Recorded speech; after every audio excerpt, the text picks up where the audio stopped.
자, 오늘 26차시 교과서 88에서 91쪽 한번 보도록 하겠습니다. 이제 대단원이 시작되는 대단한 날이다 이렇게 볼 수가 있죠. 이단원 물질과 전자기장이 볼 거고요.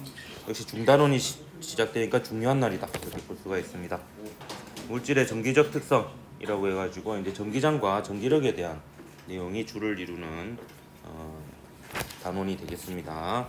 그 중에 이제 첫 번째 소단원이 이제 이 전체 내용의 가장 기초적인 이론이 되는 부분으로 원자와 전기력에 대해서 배워보겠습니다. 학습 목표는 전자가 원자에 속박되어 있음을 왜? 그래. 전자가 원자에 속박되어 있음을 전기력을 이용하여 정성적으로 설명할 수 있다라고 거짓말을 하고 있습니다. 정성적이 아니고 요 단어는 거의 다 정량적인 문제로 나옵니다. 특히 19번, 20번으로도 이렇게 막 나오는 어려운 문제로 요 부분이 대표적으로 이제 기능 방법을 알려주고 나라라고 하는 이런 부분이 되겠습니다. 문제가 내용은 별거 없는데 문제는 굉장히 어렵게 나옵니다. 나는 이게 제일 어렵더라. 물리학에서 문제가요. 그러니까 그냥 개인적으로는 이제 그 에너지 보존 이런 거보다도 역학 문제보다도 요 부분의 문제가 풀기가 더 어렵더라고요. 예. 머리를 좀 써야 되는 이런 부분들이 있습니다. 우선 원자의 구조부터 한번 보도록 할게요. 원자의 구조는 지난 시간에 단원 소개하면서 어느 정도 다 얘기를 했는데요.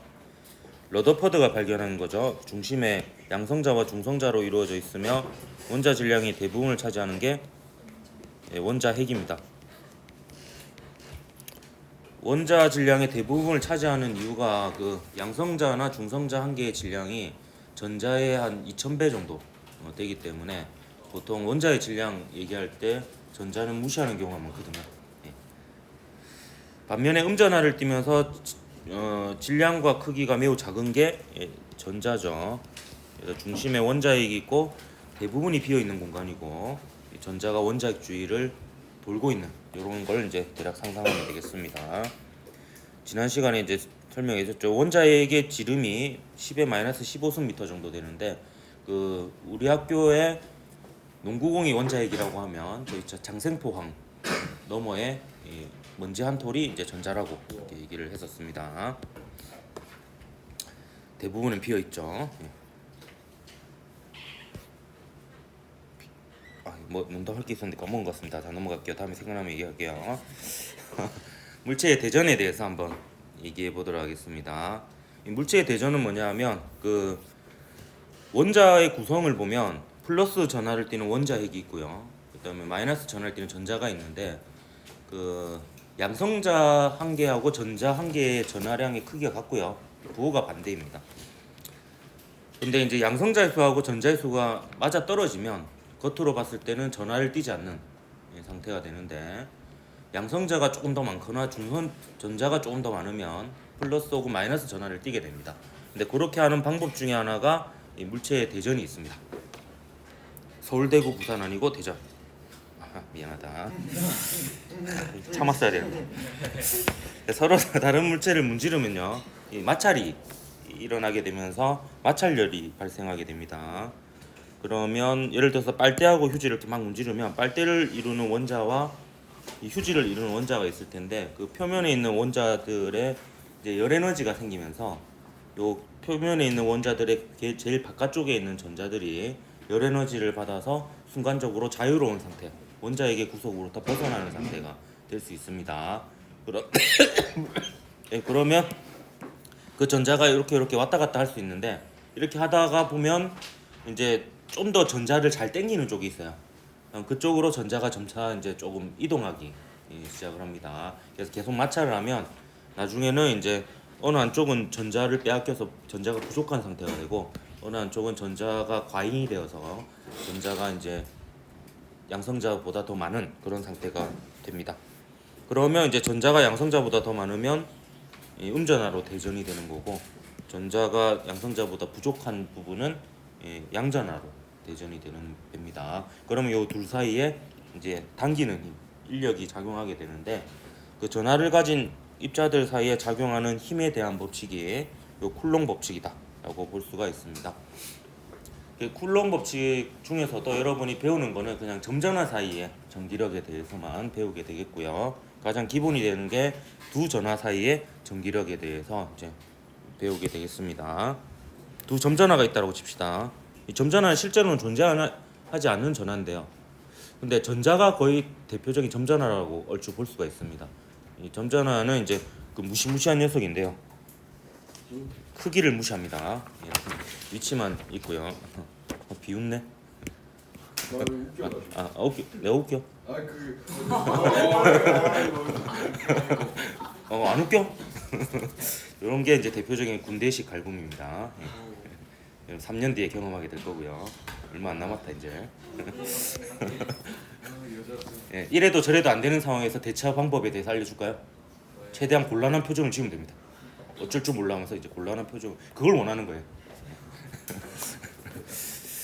아니 뭐 하다 이래야 된다. 지금 그럴 시간이 없습니다. 자, 두 전화 사이의 전기력인데 이 녀석이 Q1이라는 전하량을 가지고 있고 이 녀석이 Q2라는 전하량을 가지고 있고 거리가 R만큼 떨어져 있다라고 했을 때 이 사이에 주고받는 힘은 그 F라고 표기가 되고요. K의 R 제곱분의 Q1, Q2 이렇게 되겠습니다.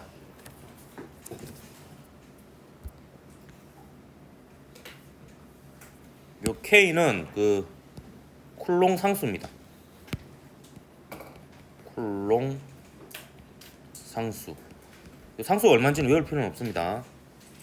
9 곱하기 10의 9승인데요. 99 이렇게 있죠. 99. 미안합니다.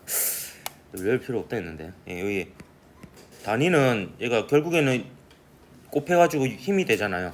예, 뉴턴이고 그다음에 요 미터 제곱하면은 요거 곱해가지고 이제 미터 제곱 날라갈 거고 퍼 쿨롱 제곱하면 요거 두 개 곱한 게 날라가서 다 곱하면 뉴턴이 되죠.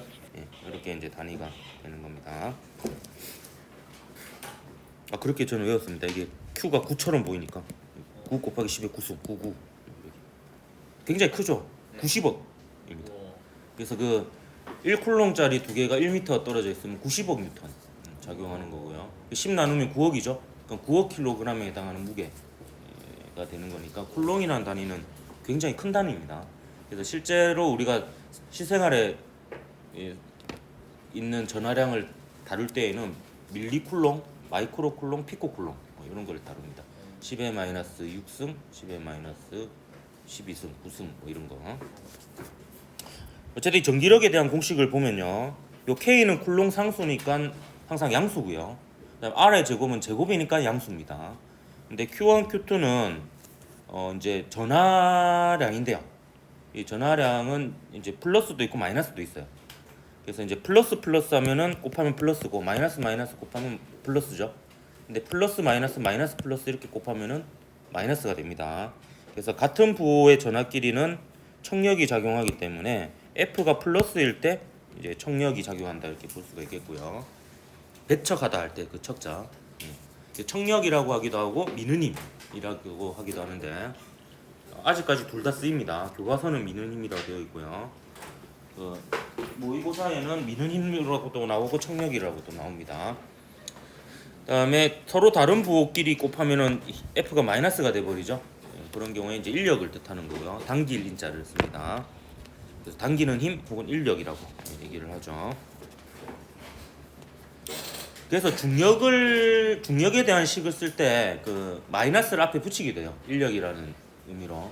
근데 이제 그렇게 배우진 않죠. 고등학교 때는 그냥 그 중력의 크기만 나타내면서 그냥 플러스로 표현을 하는데 요 녀석은 이제 인력과 청력이 둘 다 존재하기 때문에 플러스냐 마이너스냐로 그 힘의 방향을 표시를 한다 이렇게 보면 되겠습니다. 자, 이제 전기장에 대해서 얘기를 해보도록 할게요. 전기장은 영어로 일렉트론 필드입니다.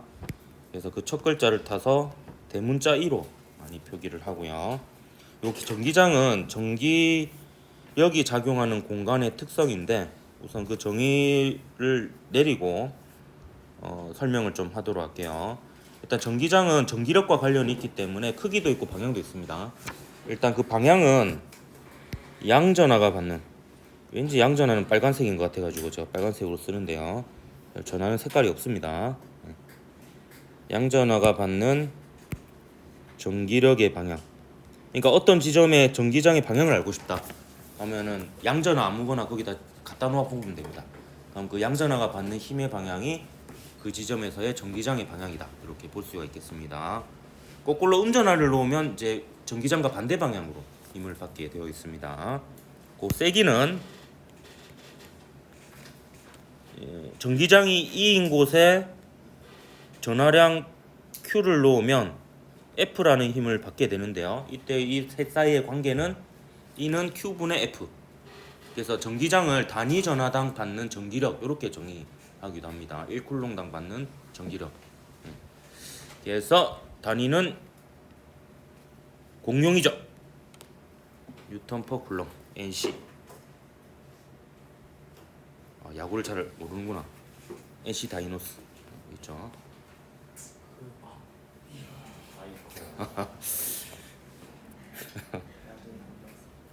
야구를 몰라? 예. 참고로 저는 롯데 팬입니다.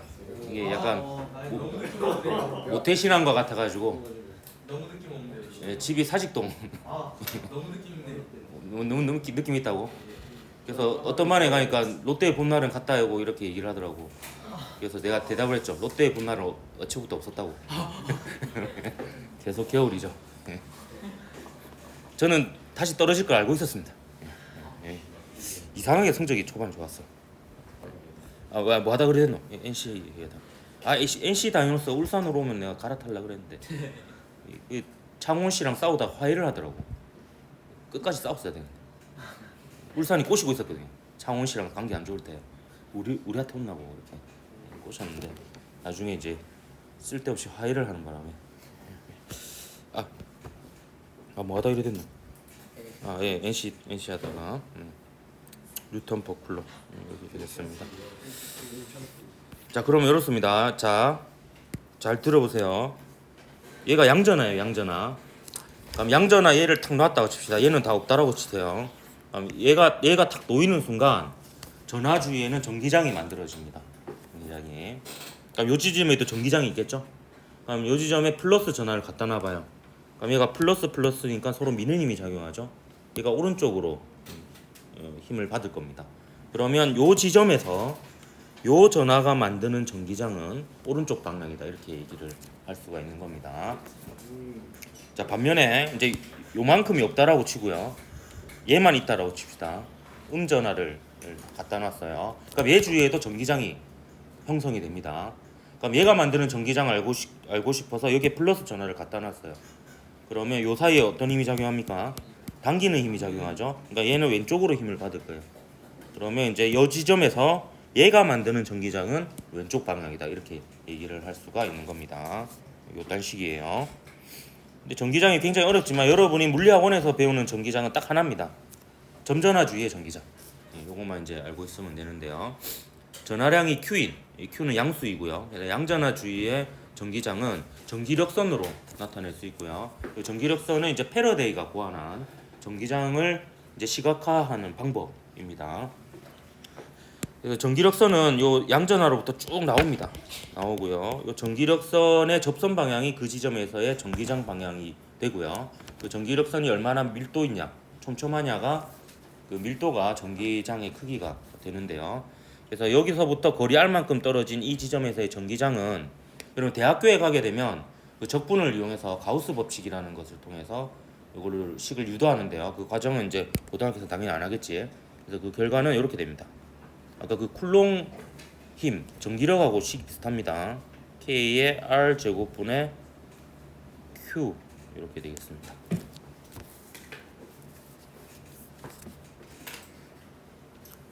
그러니까 라지 Q로부터 거리 R만큼 떨어진 지점에서의 전기장의 세기가 이렇게 됩니다. 그럼 이 지점에 또 다른 전하, 그러니까 스몰 Q의 전하를 가진 점전하를 놓으면 이 스몰 Q의 전하를 가진 점전하가 받는 전기력은 QE가 돼요. 자, 오늘 배우는 식 중에서 이 식이 제일 중요합니다. 이 식이 전체 단원에서 계속 나오거든요. 그래서 F는 QE 요꼴로 식을 여러분이 좀 기억을 하도록 하고요. 부연 설명을 좀 하자면 F는 전기력이고 E는 전기장이거든요. 그래서 요 녀석의 부호는 각각 전기력과 전기장의 방향을 뜻하게 됩니다. 반면에 요 Q도 부호를 가지고 있죠. 근데 이 Q의 부호는 전하의 종류를 뜻합니다. 양전하냐 음전하냐.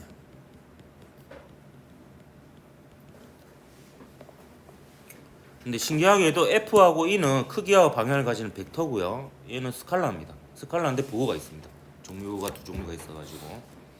근데 이게 서로 연계가 돼가지고 요 녀석의 부호에 따라서 이제 뭔가 달라지는 게 있는데요. 얘가 플러스잖아요. 그럼 얘가 플러스일 때 얘도 플러스고 얘가 마이너스일 때 얘도 마이너스입니다. 즉 양전하일 때 전기력과 전기장의 방향이 같습니다. 그래서 제가 이렇게 좀 표현을 하도록 할게요. 이거는 방향을 제가 뜻합니다. 양전일 때 전기력과 전기장의 방향이 같습니다. 여기 아까 그 전기장 방향의 정의하고 일맥상통하죠. 전기장의 방향이 어떤 지점에 양전하를 놨을 때 양전하가 받는 전기력의 방향이라 했잖아요. 왜냐하면 양전하가 받는 전기력의 방향은 전기장의 방향하고 같기 때문에 이렇게 볼 수가 있습니다. 그래서 이렇게 정의를 여러분 알 필요 없이 그냥 요식 자체를 기억을 하면 되겠습니다. 그럼 얘가 음전하면요, 얘가 플러스일 때 얘가 마이너스고 얘가 마이너스일 때 얘가 플러스입니다. 부호가 서로 반대죠.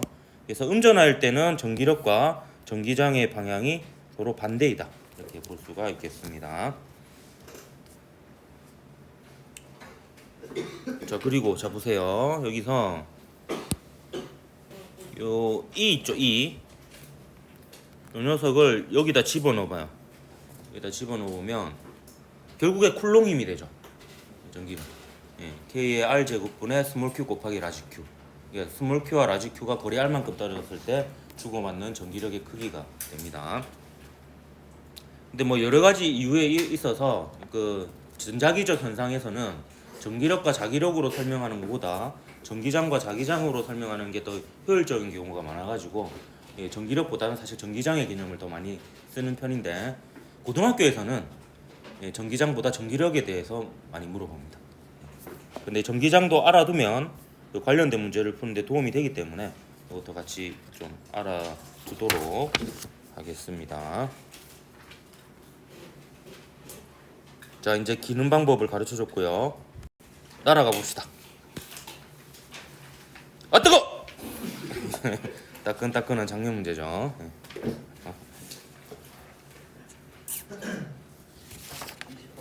네, 20번 문제. 근데 이 두 문제가 그나마 심하게 어렵지는 않은 문제로 가져온 겁니다.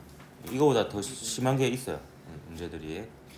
이게 점전화 2개면은 굉장히 쉬운데요. 이게 3개, 4개 되면 이제 어려워지는 겁니다. 이제 이게 뭔가 약간 물리적인 문제라기보다는 머리 쓰는 문제 같은 약간 이런 게 돼버립니다.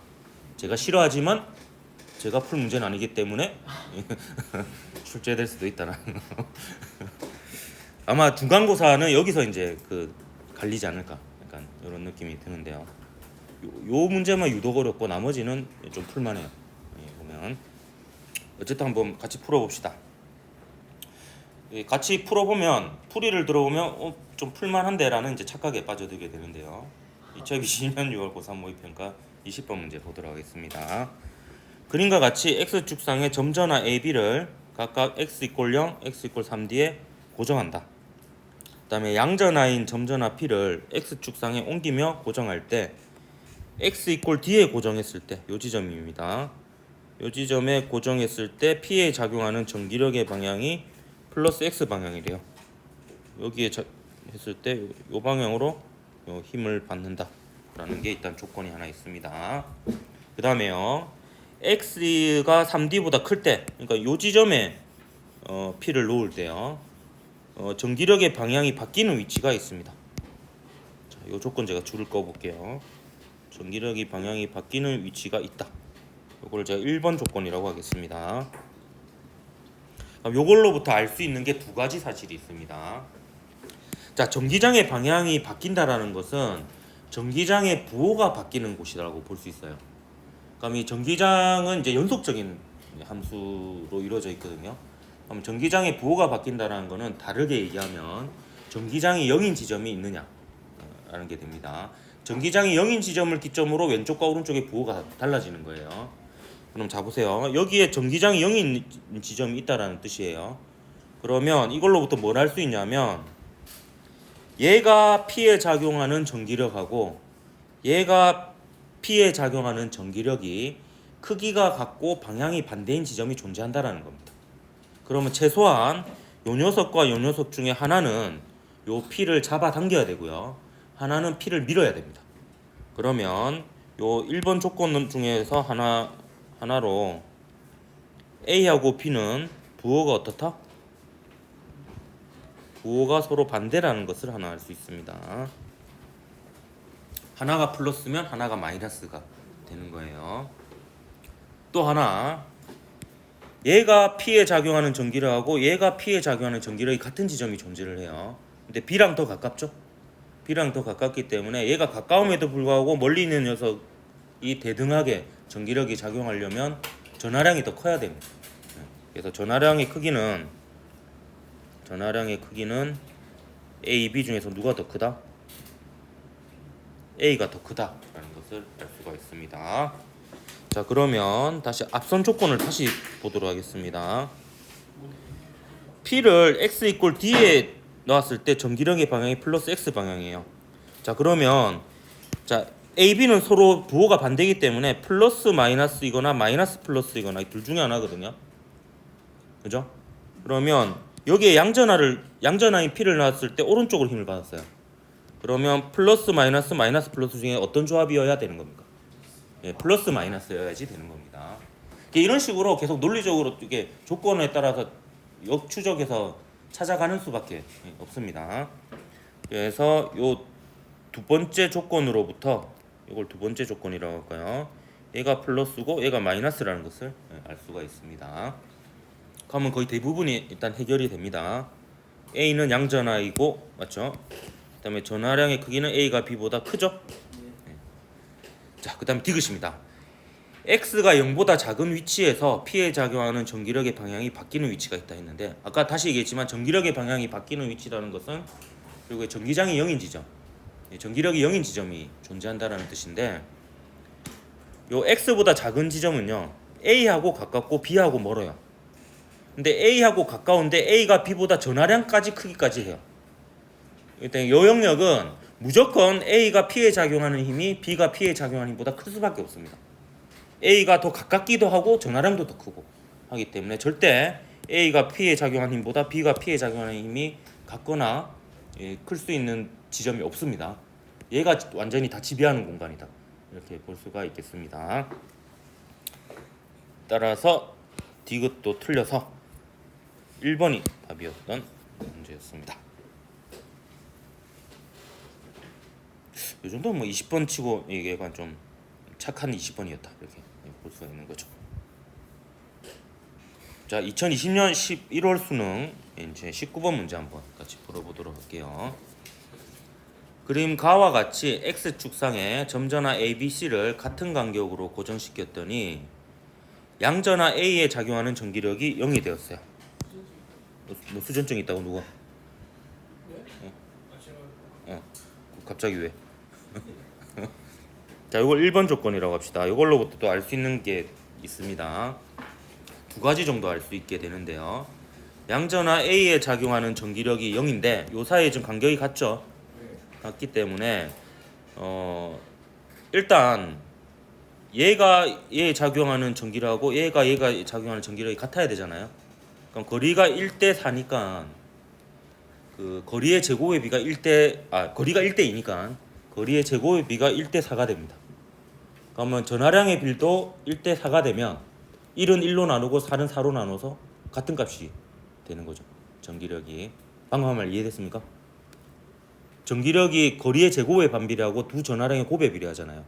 그러면 얘와 얘 사이에 작용하는 전기력과 얘가 얘 사이에 작용하는 전기력을 비교할 때 얘의 전하량은 똑같이 곱해지는 거니까 요 녀석들의 전하량하고 거리만 비교를 해보면 됩니다.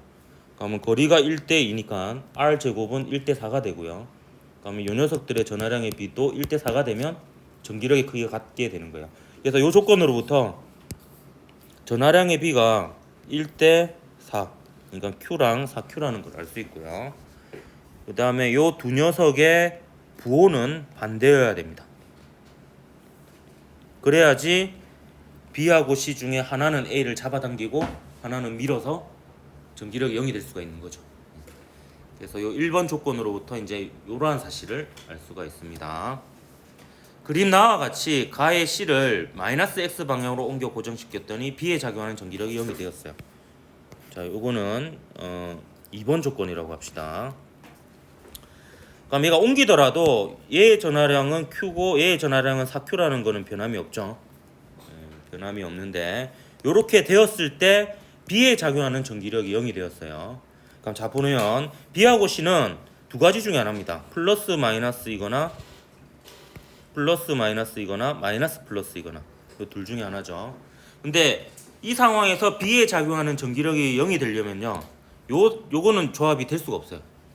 이렇게 되면 A는 B를 오른쪽으로 밀고 C는 B를 오른쪽으로 당기니까 둘 다 오른쪽으로 작용하죠. 그러면 전기력이 0이 될 수 없습니다.